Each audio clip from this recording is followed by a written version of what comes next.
नाम की बड़ी महिमा है। आप सेवा में थोड़ी सी चूक हो जाए चलेगा, प्रसाद में चूक हो जाए चलेगा, पर नाम को खूब कीजिए, नाम बहुत कीजिए। नाम में जो सामर्थ्य है। अब आप कहेंगे महाराज जी नाम की हमको अंतिम स्थिति बता दीजिए। ध्यान से सुनिएगा, नाम की अंतिम स्थिति क्या? अंतिम तो नहीं पता, लेकिन एक चरम स्थिति बता देते हैं।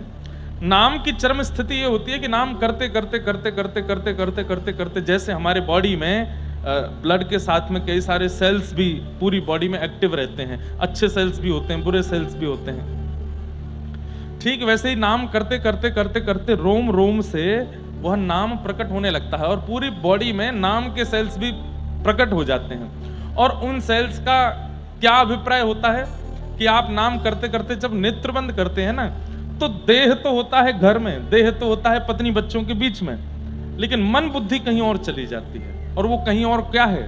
निकुंज वृंदावन। पहले नाम करते करते केवल द्वार का दर्शन होगा, निकुंज के द्वार का, और करते करते करते करते करते फिर उस द्वार के थोड़ा भीतर झांकने का अवसर मिलेगा, और करते करते करते करते फिर उस द्वार के अंदर कौन खड़े हैं उनसे थोड़ी वार्तालाप होगी, फिर भगा दिए जाओगे, जाओ यहां से, कहां आ गए हो। फिर करते करते करते थोड़ी प्रार्थना करते, विनती करते, द्वार पर जो दो खड़े हैं ललिता और विशाखा, उनमें से एक आपसे रीझ जाएंगे। वो आपसे कहेंगे अच्छा तुम बहुत आते हो, ले तो चलती हैं अंदर, लेकिन हाँ बस थोड़ी देर देख के निकल जाना। बोले जी बस इतना ही करा दो।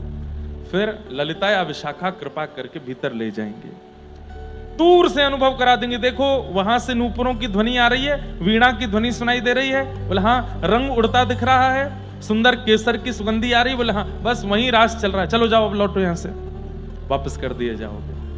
फिर और इच्छा बढ़ेगी और इच्छा बढ़ेगी। फिर एक दिन कृपा करते करते ललिता जी भी रीझ जाएंगी। वो विशाखा जी से कहेंगी ये बहुत अच्छा है जो भी है द्वार पे आता है, थोड़ा और अंदर ले चलते हैं ना। विशाखा जी बोले नहीं नहीं मैं यहां तक ले आई हूं। उसको बोले देखो ना इसका भाव कितना मधुर है, ले चलते हैं ना। तब ललिता जी आएंगी और ललिता जी आकर के कहेंगी देख अंदर ले चलती हूँ, थोड़ा और पास ले जाऊंगी, पर प्रवेश रास में नहीं कराऊंगी, थोड़ा झरोके से दिखा दूंगी। बोले हाँ आप ले चलो ना।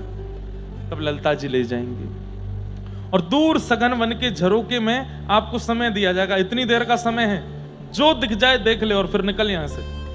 फिर आप झरोके में से देखोगे तो कोई गोपी दिखेगी, किसी के चरण दिखेंगे, ठाकुर जी नहीं दिखेंगे स्पष्ट, कभी पीतांबरी दिख जाएगी, मुकुट दिख जाएगा, वंशी दिख जाएगी, बस हो गया समय, चलो चलो आप थोड़ा सा और देखना। वो नहीं नहीं अभी जाओ। फिर और भजन होगा और भजन होगा और भजन होगा। ऐसे करते करते सामिप्य सामिप्य सामिप्य एक स्थिति ऐसी आएगी कि द्वार पर खड़ी ललिता विशाखा नहीं, तप्त कांचन गौरांगे श्री राधे वृंदावनेश्वरी प्रसन्न हो जाएंगे और वही स्वयं आज्ञा करेंगे हे ललिते कौन है ये निकुंज के द्वार पर इतने इतने भाव निमग्न होकर के मेरा नाम गाता है, ठाकुर जी का नाम गाता है। जब श्री जी का नाम गाते हो तो ठाकुर जी रीझते हैं, ठाकुर जी का नाम गाते हैं श्री जी रीझती हैं। कौन है जो ठाकुर जी का नाम मुझे सुनाता है? ठाकुर जी कहेंगे कौन है जो श्री जी का नाम मुझे सुनाता है? एक है, अच्छा है, पर हम उसको भीतर नहीं लाएंगे। हाँ थोड़ा बहुत लाए हैं लेकिन ठीक है। तब फिर किशोरी जी पूछेंगे सच सच बताओ है कैसा? बोले अधिकारी तो लगता है लेकिन हमें डर लगता है कि अंदर लाएं कि नहीं। तब श्री जी ठाकुर जी को, ठाकुर जी श्री जी को देख के कहेंगे ठीक है बुलाओ। आहा, तब निकुंज में प्रवेश मिलता है। ये मीराबाई के चरित्र में सुना था, मैंने पढ़ा था। और तब भीतर प्रवेश होगा और तब ठाकुर जी आपके हृदय को देखेंगे। क्यों? वहां दिखने वाली उस स्थिति को देख करके यदि मन में ये उस स्थिति के प्रति आकर्षण हो गया तो ठाकुर जी का दर्शन नहीं होगा। जैसे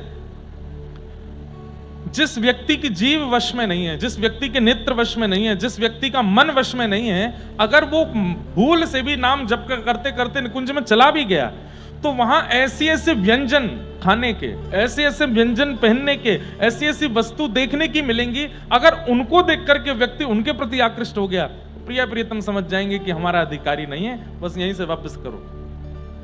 तो हो सकता है कि वहीं देख दाख करके वापस हो जाओ, लेकिन उन व्यंजनों के प्रति, उन वस्तुओं के प्रति, उन वस्त्रों के प्रति आकर्षण नहीं बना। तब अंत में जाकर के कहीं दूर खूब समय खपाने के बाद तब प्रिया प्रियतम दिखते हैं। ठाकुर जी की मुस्कान, ठाकुर जी का वह निकुंज भाव दिख जाएगा।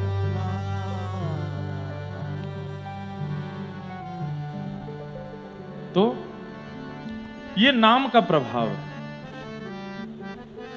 कि नाम आपको मानसी भाव से कहीं लेकर के चला जाएगा। और नाम यदि प्रारंभ किया है ना, तो समय दीजिए नाम को, बहुत जल्दी अनुभव नहीं होगा ठाकुर जी का। पहले तो ऐसा ही निकलने वाला है कि नाम करने बैठोगे, नेत्र बंद करोगे तो कुछ और ही दिखेगा,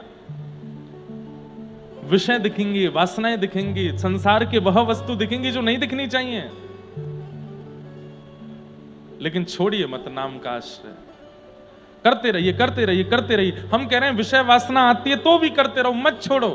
बोले आप अपना काम कर रहे हैं ठाकुर जी, मेरे चित्त को विषय दिखा दिखा करके परेशान कर रहे हैं, मैं अपना काम कर रहा हूं, मैं जपता ही रहूंगा। ये नाम का प्रभाव है। तो नाम परम सत्य है, ठाकुर जी सत्य हैं। ठाकुर जी सेकंड पोजीशन पर आते हैं, फर्स्ट पोजीशन पर तो भगवान का नाम आता है। कृष्ण नाम है, राधा नाम है, विट्ठल नाम है, रुकुमाई नाम है। नाम वही परम सत्य है।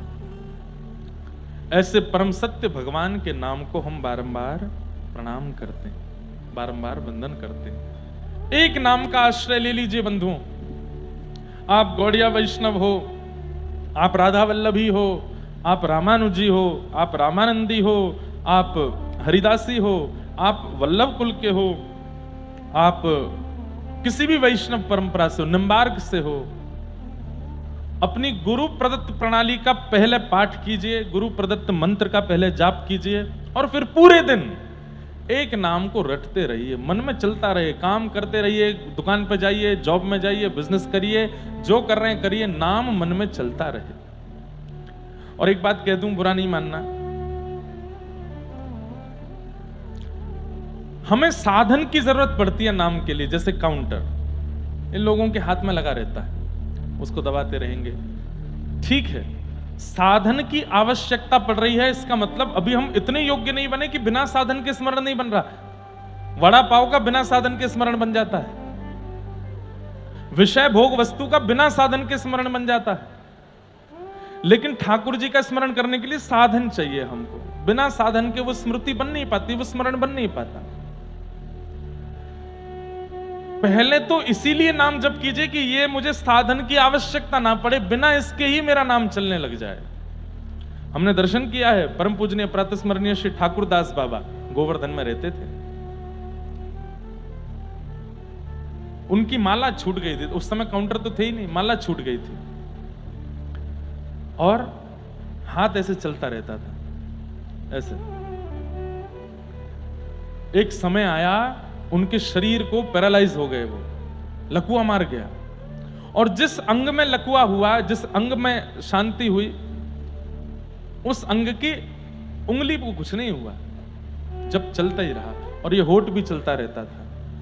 और कोई बहुत पास कान लगा करके सुनता तो युगल नाम करते रहते थे, एक क्षण के लिए भी नाम नहीं। मतलब मैं उस बात को ऐसे कहता हूं कि नाम को हमने पकड़ा तो नाम छूट जाएगा, लेकिन नाम ने अगर हमको पकड़ लिया तो नाम नहीं छूटेगा। नाम को उन्होंने पकड़ लिया था। अब चाहे शरीर को कोई स्थिति हो जाए, उम्र 80 वर्ष हो जाए, प्राण निकलने की स्थिति आ जाए, पर नाम नहीं छूटता था, नाम चलता रहता था। पंडित श्री गया प्रसाद जी महाराज गोवर्धन के, गिरिराज जी जाते हो, परिक्रमा लगाते हो तो मुकुट मुखार बिंद पर जैसे ही परिक्रमा प्रारंभ होती है, गया प्रसाद जी की समाधि पड़ती है सीधे हाथ पर। वैष्णवों से प्रार्थना, वहां प्रणाम कर लिया करो। आचार्यों को, संतों को प्रणाम करने से कई बार उन भावों की प्राप्ति हो जाती है जो हम अपने साधन से प्राप्त नहीं कर सकते। पंडित श्री गया प्रसाद जी महाराज की समाधि पर निश्चित प्रणाम किया कीजिए अगर गिरिराज जी जाते हो तो, और सोने में सुहागा हो जाएगा अगर वहां बैठ करके रज में कोई पद सुना दो। किशोरी तेरे चरणन की रज पाऊं, किशोरी तेरे चरणन की गाओ, किशोरी तेरे चरणन की रज पाऊं, किशोरी तेरे चरणन की रज पाऊं। मुझे अनुभव हो रहा है कि सामने गिरिराज जी और बाबा की कुटिया है श्री पंडित गया प्रसाद जी महाराज की। इतनी मखमली रेत है वहां की, इतनी मखमली रज है। संध्या का समय है, सूर्य अस्ताचल को जा रहे हैं, गुलाबी गुलाबी आकाश हो गया है। वृंदावन में, गोवर्धन में धीमी धीमी हवा चल रही है, थोड़े थोड़े पसीना आए हैं माथे पर, और व्रजरज जगह जगह लगी है अंग पर, और वहीं रेत में बैठे हैं। खूब सारे बंदर चारों तरफ ऊधम मचा रहे हैं, किसी किसी पक्षी की आवाज आ रही है, और सामने बाबा की समाधि है। उनकी गोद में प्रिया प्रियतम खेलते थे बंधुओं। मेरे जन्म से 2 वर्ष पहले बाबा का भगवत नाम गमन हुआ था, लेकिन हमने बाबा का इतना साहित्य पढ़ा, इतना वहां जाकर के प्रणाम किया, इतने पद सुनाए हैं अपने नाना जी के साथ जा जाकर के वहां पर। उन्हीं की कृपा है आज कि जो भी भाव गाते हैं, जो भी कहते हैं, वो चित्त में भगवत प्रेम प्रकट करता है। आज भी हमारी पूरी कथा पंडित श्री गया प्रसाद जी महाराज सामने बैठ के सुनते हैं, पूरी कथा। हमारे पूज्य पिताजी महाराज के गुरुदेव पंडित श्री गया प्रसाद जी महाराज और हनुमान जी हमारे प्रमुख श्रोता हैं, पूरी कथा सुनते हैं, और पहली कथा से ही सुन रहे हैं। ब्रजवासियों के प्रति, ब्रजरज के प्रति, गिरिराज जी के प्रति क्या स्नेह होना चाहिए, ये ब्रज रसिकों को आपसे सीखना चाहिए। कभी जाइएगा गिरिराज जी तो बाबा का साहित्य, बाबा का जीवन परिचय लेके आना। पूरी गिरिराज जी की परिक्रमा करते थे, सोहनी करते हुए, झाड़ू लगाते हुए। कोई कहते बाबा क्या कर रहे हो? लाडली लाल आ रहे होंगे परिक्रमा में, छोटे छोटे कंकड़ कीट और ये कांटे हैं, कहीं पामन में लग नहीं जाए तो झाड़ू लगा रहे हो, और झाड़ू लगा के उनको इधर उधर फेंकते नहीं, अपने अपने जो वस्त्र पहनते थे उसके अंदर डालते रहते थे। कहीं बाहर फेंक दूंगा तो फिर से बीच में आ जाएंगे कांटे, अपने साथ इकट्ठे करके लाते, फिर पृथ्वी में गड्ढा करके वहां कांटों को डालते कि मेरे लाडली लाल के चरणों में नहीं लग जाए। और फिर झाड़ू करते करते जब वो झाड़ू छोटी हो जाती तो उसको समाधि देते, नेत्रों से अश्रु बहाते, अरे हम ते बड़ी बड़े भागिनी तो तू है, जन्म ते लेके मृत्यु तक या व्रज की सेवा में ही रही। और फिर ब्राह्मणों को, संतों को बुला के भंडारा करते। वो कहते बाबा काय बात को भंडारो? बोले आज एक और जीव ठाकुर जी के चरणन को प्राप्त है कि वो वाके काजे भंडारो हेरो है। झाड़ू का भंडारा कौन करता है? ऐसे बाबा। किशोरी तोरे चरणन की रज पाऊं,